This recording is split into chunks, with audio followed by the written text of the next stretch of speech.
Nos últimos anos, vimos alguns artefatos mágicos descobertos no registro arqueológico.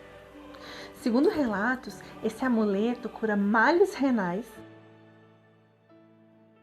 feito a partir da nefrita. A palavra nefrita tem sua etimologia referida à cura da nefrite, ou inflamação dos rins. O sapo amazônico, achado em várias escavações no Baixo Amazonas e em áreas circuncarimbenha, é um artefato mágico, medicinal e símbolo de poder. Vamos entender melhor o Muriaquitã.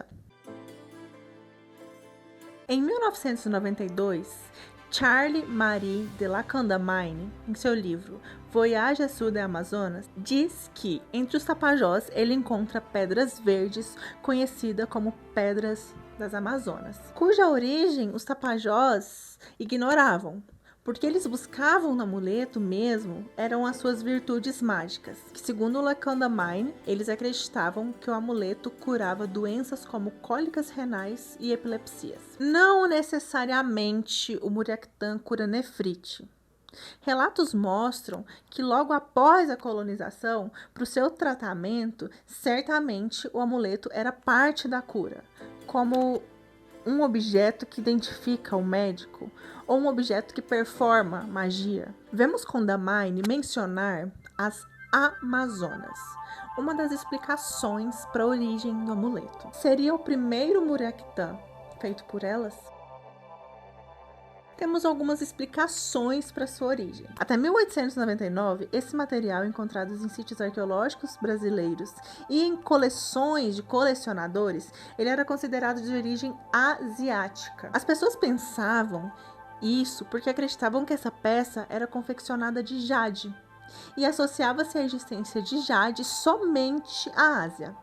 Mas Muriaquitãs são feitos com nefrita. Outra teoria meio bizarra sobre a sua origem é que ele chega no Brasil por causa dos descendentes de um deus mexica, o Quetzalcoatl. Isso mesmo. O botânico Barbosa Rodrigues, ele vai supor que essas populações saem lá do México, passam pela América Central, Peru e por fim pelo Brasil. Ele não está totalmente errado. E por fim, nós temos as lendas das Amazonas, uma das mais difundidas. Essa lenda, ela advém da historiografia. Deixa eu te explicar como as lendas dos Muriaquitãs usados pelas Amazonas surgem. A gente pode olhar para o Muriaquitã por duas perspectivas: a historiográfica e a arqueológica. A historiografia, ela nos conta sobre alguns viajantes europeus que viram sociedades indígenas usando esses amuletos e registram que eles eram considerados de grande importância para quem usava. Nos relatos de Heriane, Daniel, Bernardinho de Souza, Ladislau Neto e Herring, esse artefato ele é associado, na maioria das vezes, à lenda dessas guerreiras amazonas. Vamos olhar esses relatos? Só que com muito cuidado, porque eles são relatos de acordo com uma lente ocidental. A relação dos Muriaquitãs associados às Amazonas começa a partir do século XVII. Isso porque o Francisco de Orellana, entre 1540 e 1542, desce o rio Amazonas de Quito até o Atlântico e informa encontrar índias guerreiras sem maridos, que ele nomeia Amazonas. Mas os indígenas não as chamavam de Amazonas, eles as chamavam de Icamiabas, mulheres sem maridos, que habitavam o rio Iamundá. Segundo ele, as Amazonas são altas, de cabelos compridos, são muito membrudas, andam nuas e com seus arcos e flechas na mão, fazendo guerra como 10 índios. Esse é o primeiro relato delas. Só que só centenas de anos depois, o Muriaquitã entra nessa história.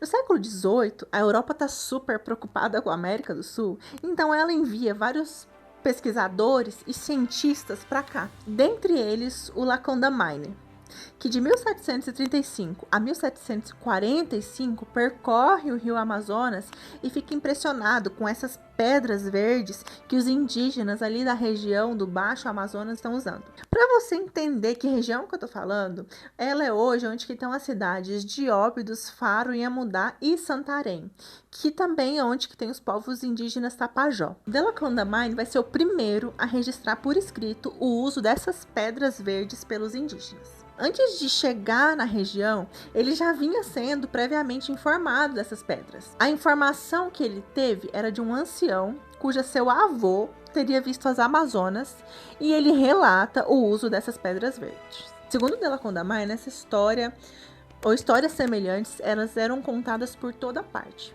E por isso ele insiste em ir em loco ver essas pedras verdes e as Amazonas. Então é daí que vem essa associação dos Muriaquitãs com as Amazonas de Orellana. Só para levar em consideração que quem avisou ele eram europeus que já estavam com esse olhar viciado porque viam. E que ele usa palavras no seu livro como cólica renal, epilepsia, Amazonas, coisas que certamente os indígenas viam, nomeavam e entendiam de outra forma. Deixa eu te explicar aqui o que eu estou chamando de olhar viciado. Aqui perto tem uma cachoeira chamada Cachoeira do Sucuri.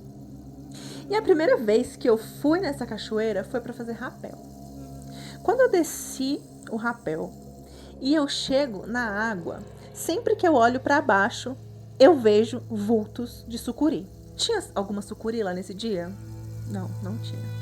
Mas por que eu tô vendo vultos especificamente de uma sucuri? Porque o meu olhar já foi viciado para o local. Certamente essa cachoeira ela foi nomeada por alguém que viu ou achou que viu uma sucuri. E quando eu chego lá, eu já tô com esse medo, com essa predisposição de ver uma sucuri na cachoeira do sucuri. Caso essa cachoeira fosse nomeada Cachoeira da Onça, eu provavelmente nem ia olhar para os vultos da água e eu ficaria com medo durante a trilha do mato, com medo de ver alguma onça. Ou seja, o simples fato do nome ser sucuri me leva até essa impressão. Eu já visitei essa cachoeira muitas vezes depois disso. Eu nunca vi sequer uma cobra-cipó. Agora imagina isso em 1700, com o povo que mal conhecia o Brasil, escutando a história das Amazonas e vendo indígenas com sapos verdes de pedra. A gente tem várias lendas acerca das Icamiabas. Queimavam o seio direito das filhas, não admitiam maridos, faziam cerimônias no rio, dentre várias outras. Não dá para saber a verdade ou não sobre se o Muriaquitã foi realmente feito por elas. Mas dá pra gente ler um monte de coisa legal sobre cultura indígena, ainda que algumas contadas por essa lente europeia. A segunda perspectiva de olhar para o Muriaquitã, a que eu mais gosto particularmente, é a arqueológica, aonde que são feitas análises de funcionalidade, olhando as características do artefato. Como, por exemplo, os Muriaquitãs costumam ter furos nas laterais, o que sugere o seu uso como pingente ou adorno, informação que é coerente com os relatos. Vendo a localização espacial geográfica deles, que nos mostra como esse item está relacionado a uma rede de comércio de longa distância, que vai desenvolver diversos centros de produção e troca de bens entre as sociedades amazônicas pré-coloniais e as sociedades pré-coloniais do Caribe. A gente também tem trocas de Muriaquitãs nas sociedades pré-coloniais colombianas e caribenhas. Veja só como que isso acontece no Brasil. O Muriaquitã ele foi encontrado na estearia de uma boca de um rio, na região das estearias maranhenses. E ele foi confeccionado com tremolita, que é um mineral que não tem no Maranhão, nem em tempos atuais e nem em tempos pré-coloniais. Ele foi levado para lá de outro local. Os Muriaquitãs também nos ajudam a entender as conexões que foram feitas entre a Mesoamérica e o Caribe, que foram muito mais ativos do que você pode imaginar. Ornamentos em pedra verde, eles são característicos da região dos Istmos das Antilhas, aquele lugarzinho ali que liga a América do Sul e a América do Norte. Por volta de 700 depois de Cristo, na área do Istmo colombiano, a gente tem uma alta produção de pedra verde, conchas, tumbagás, cujos pingentes são em forma de ave.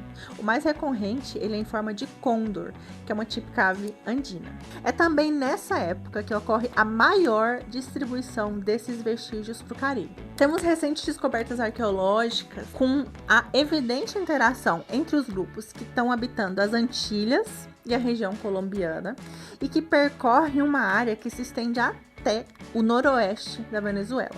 Então, assim, o Muriaquitã ele está envolvido num contexto macro que envolve não só a história pré-colonial do Brasil. Mas por que ele era usado? Por que ele está sendo trocado? As explicações são troca cerimonial.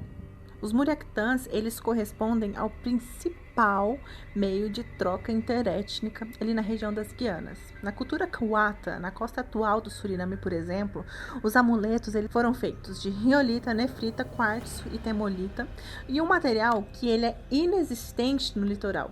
Então ele está indicando que ali por volta de 800 depois de Cristo, ele foi importado para a região. Também temos pesquisas que o relatam como material de luxo, de prestígio, como se os muriaquitãs fossem o que selava a aliança entre chefes.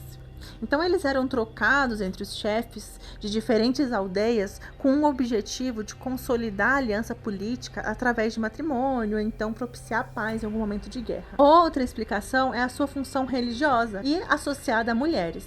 Essa explicação é porque a gente tem estatuetas de mulheres com adornos de cabeças em formas de sapos, o que leva a associar com Muriaquitã. E também na cerâmica de estatuetas tapajônicas que mostram o uso deles como pingente. O Muriaquitã, além de ter essa função ritual e associado a mulheres, também forma uma esfera regional em Santarém de trocas. Você pode ver que a arqueologia não nos dá a resposta, ela nos dá respostas. A gente está falando aqui de diferentes etnias em diferentes momentos no tempo e em diferentes locais. A resposta não tem como ser única. Um povo ele não se comporta como todos os outros que usam o mesmo objeto, e muito menos ele continua sempre igual com o passar do tempo. O que sabemos sobre o significado do Muriaquitã são suas possibilidades. As únicas certezas que eu posso te dar sobre o Muriaquitã é que ele foi esculpido em mineral e que ele está difundido em diversas regiões e também usado por mulheres em Santarém. Isso é suficiente para você? Se você quer entender mais sobre o passado, se inscreve aqui nesse canal e principalmente busque o paradoxo. A vida, assim como a história, se manifesta a partir das polaridades.